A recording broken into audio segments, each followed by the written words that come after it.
आज की video start करने से पहले आप सभी से बस एक छोटी सी मदद चाहिए कि इस चैनल को ग्रो करने के लिए मुझे सब्सक्राइबर्स की बेहद जरूरत है। तो अभी इस चैनल को सब्सक्राइब कर लीजिए और इस चैनल को अपना सपोर्ट और प्यार दीजिए।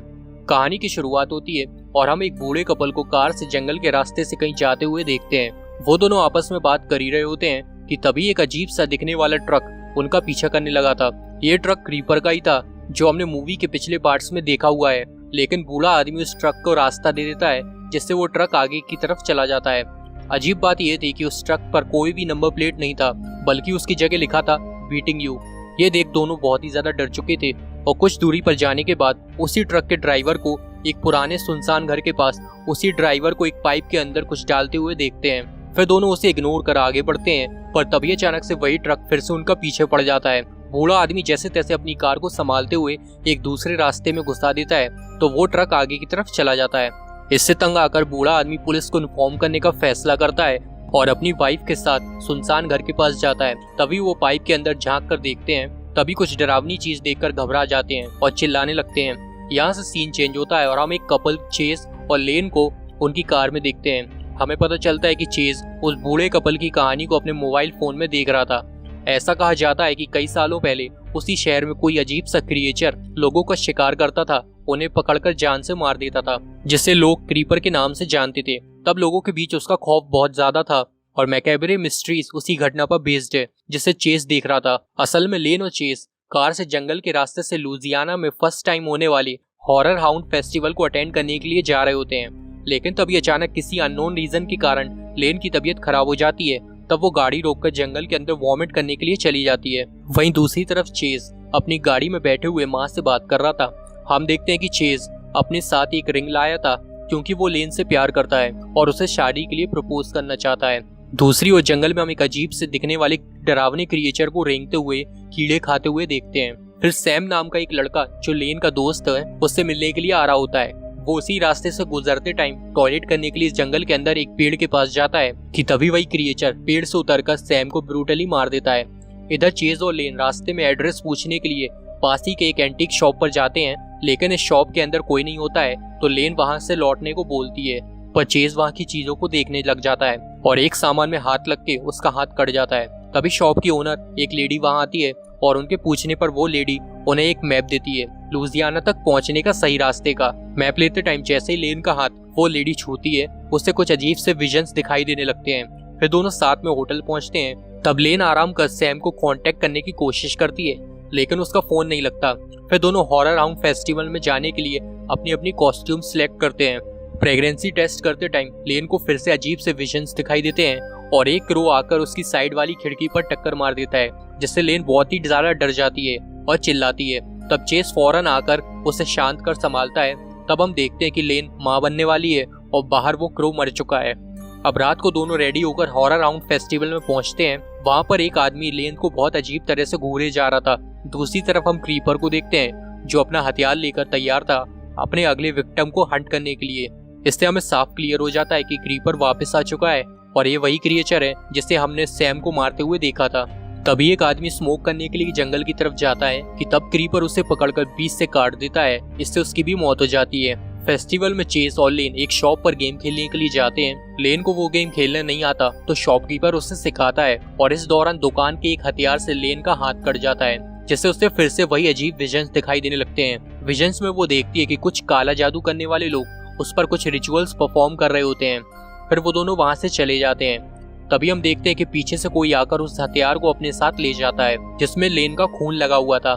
इसके बाद फेस्टिवल में एक शो का प्रोड्यूसर जिसका नाम जेमी होता है चेज और लेन को भी अपने नए शो की रिकॉर्डिंग में हिस्सा लेने के लिए इनवाइट करता है और कैरी नाम की एक लड़की उन्हें अपनी टीम के साथ एक वैन में ले जाती है। वो सब शूट करने के लिए कब्रिस्तान में पहुंचते हैं। तब चेज को कैरी से फ्लर्ट करते और क्लोजली बात करते देख लेन बहुत ज्यादा गुस्सा हो जाती है और कब्रिस्तान के अंदर चली जाती है। ये देखकर चेज उसे मनाने के लिए उसके पीछे पीछे जाता है। इधर कैमरामैन माइकल कब्रिस्तान के अंदर किसी को जाते हुए देखकर उसको फॉलो करता है। तभी वहाँ एक अजीब सा व्हाइट बर्ड आकर उसे डरा देती है।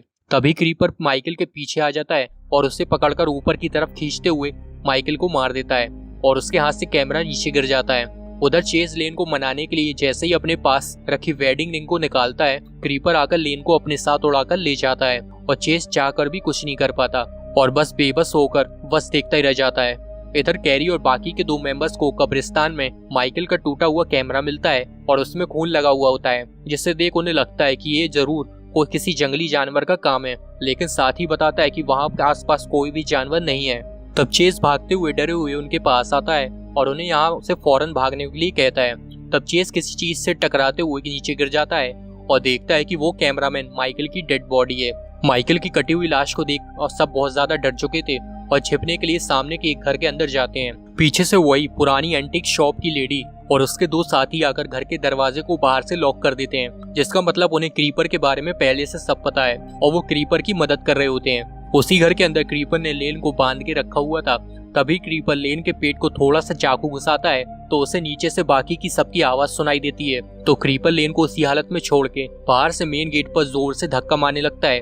ये देख चेज और बाकी लोग घबराकर घर के फर्स्ट फ्लोर पर जाते हैं। एक रूम के अंदर कैरी के हाथ में खून टपकने लगता है और लाइट को ऑन करते ही चेज को वहाँ पर सैम की लटकती हुई डेड बॉडी नजर आती है, जिसे क्रीपर ने पहले ही बुरी तरह से मार दिया था। तभी क्रीपर साइड वाली विंडो तोड़कर उनके सामने आ जाता है। स्टीव उस पर गोली चलाता है, लेकिन क्रीपर पर गोली का कोई भी असर नहीं होता है।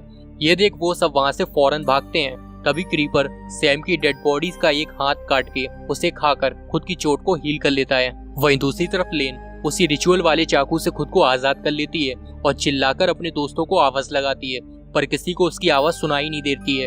तो वो हथियार उठा के अपने पास रख लेती है और टेबल के ऊपर चढ़ के खिड़की से बाहर निकलने की कोशिश करती है। इसी दौरान कैरी अपने बाकी साथियों से अलग हो जाती है और एक रूम के अंदर जाकर छुप जाती है, लेकिन दीवार के उस पार से क्रीपर अपने हाथ घुसा के उसे खींचने लगता है, पर कैरी उसका हाथ काट के खुद को किसी तरह से छुड़ा लेती है और नीचे रोते हुए अपने दोस्त के पास आ जाती है। अब सब खुद को एक रूम के अंदर लॉक कर लेते हैं। रूम के ऊपर से उन्हें किसी के चलने की आवाज सुनाई देती है। तभी लेन ऊपर से नीचे उनके सामने गिर जाती है। उसे सही सलामत देख चेज की जान में जान आती है और बहुत ज्यादा खुश होता है और लेन सबको वहां से ऊपर की तरफ भागने को बोलती है। ऊपर एक रूम के अंदर घुसते ही जेमी के पैर एक ट्रैप में फंस जाता है। सब उसे छुड़ाते हैं और चेज वहां रखे हुए एक फोन से पुलिस को कॉल करके सब बता देता है। इतने में क्रीपर आता है और अपनी कुल्हाड़ी फेंक के कैरी के सिर पे मार के उसे अपने साथ खींचकर ले जाता है। बाकी सब नीचे एक रूम के अंदर छिप जाते हैं, जहाँ वो ब्लैक मैजिक का सामान देखते हैं। दरवाजे के होल से बाहर देखने पर चेज को वहाँ क्रीपर नजर आता है और क्रीपर अजीबोगरीब तरह की आवाजें निकालने लगता है, जिससे उनके कान में दर्द होना शुरू हो जाता है। फिर क्रीपर वहां से चला जाता है और अपना फेवरेट म्यूजिक चला के कैरी का ब्रेन निकालकर बड़े चाव से खाने लगता है। लेन सबको रोते हुए बताती है कि वहां से निकलने का कोई भी रास्ता नहीं है। अब उनके पास कोई भी चारा नहीं था, तो हिम्मत कर क्रीपर को अपने ट्रैप में फंसाने का वो लोग प्लान करते हैं। लेन को फिर से विजन्स आते हैं, जिसमें वो एंटीक शॉप की लेडी को अपने साथियों के साथ उस पर रिचुअल करते हुए देखती है। तभी ऊपर से खून वहां रखे हुए एक कटोरे में गिरता है और नाली के थ्रू बहते हुए बेसमेंट के अंदर टपकने लगता है। बेसमेंट का ढक्कन हटाते ही उन्हें बहुत सारे गायब हुए लोगों की डेड बॉडीज नजर आती हैं। तब वहाँ उन्हें बहुत सारे न्यूज़पेपर्स मिलते हैं, जिसमें लोगों के मिसिंग होने की न्यूज होती है। ये देख वो लोग समझ जाते हैं कि खुद को जिंदा रखने के लिए कुछ लोग बाहर के लोगों को पकड़कर रिचुअल्स करके क्रीपर को फीड करते हैं, यानी कि उसका खाना बनाते हैं। तब लेन चेज को बता देती है कि वो प्रेग्नेंट है और अगर वो जिंदा बच गए तो बाहर निकल के दोनों जल्दी शादी कर लेंगे। इसके बाद लेन क्रीपर को मारने के लिए वही रिचुअल वाले चाकू को लेकर मेन गेट पर खड़ी हो जाती है।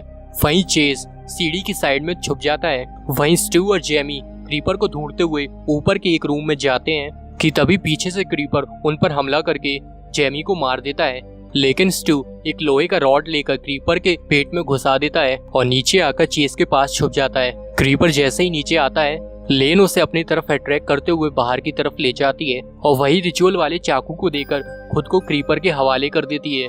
तब क्रीपर उसे पकड़कर उसके पेट में चाकू घुसाने वाला होता है कि तभी लेन अपने पास रखे हुए हथियार शुरिकेन को उसके कान में और फिर उसकी आंख में घुसा के उसे अंधा कर देती है और खुद को आजाद कर लेती है। वहीं चेज और स्टीव उस घर के बिल्कुल ऊपर पहुंच के वहां लगा बर्ड के स्टैच्यू वाले एक लोहे की रॉड को क्रीपर के अंदर घुसा देते हैं फेंक कर, जिससे वो लोहा उसके आर पार हो जाता है और क्रीपर फाइनली मर जाता है। अब क्रीपर के मरते ही वहाँ पर बहुत सारी बर्ड्स आ जाती हैं, जिससे स्टीव का पैर फिसल जाता है और वो नीचे गिरकर मर जाता है। लेकिन चेज खुद को किसी तरह से बचा के घर के अंदर चला जाता है और लेन को भी अंदर बुला लेता है। फिर वो उन बर्ड्स को क्रीपर की डेड बॉडी ले जाते हुए देखते हैं। इसके बाद पुलिस वहां आ जाती है और उन लोगों को रेस्क्यू कर लेती है। चेज लेन को कार के अंदर बिठा देता है कि तभी हम उसकी आंख को ब्लैक होते हुए देखते हैं और मूवी के लास्ट सीन में हमें दिखाया जाता है कि क्रीपर अभी भी जिंदा है और उन बर्ड्स ने क्रीपर को रिजरेक्ट कर दिया है।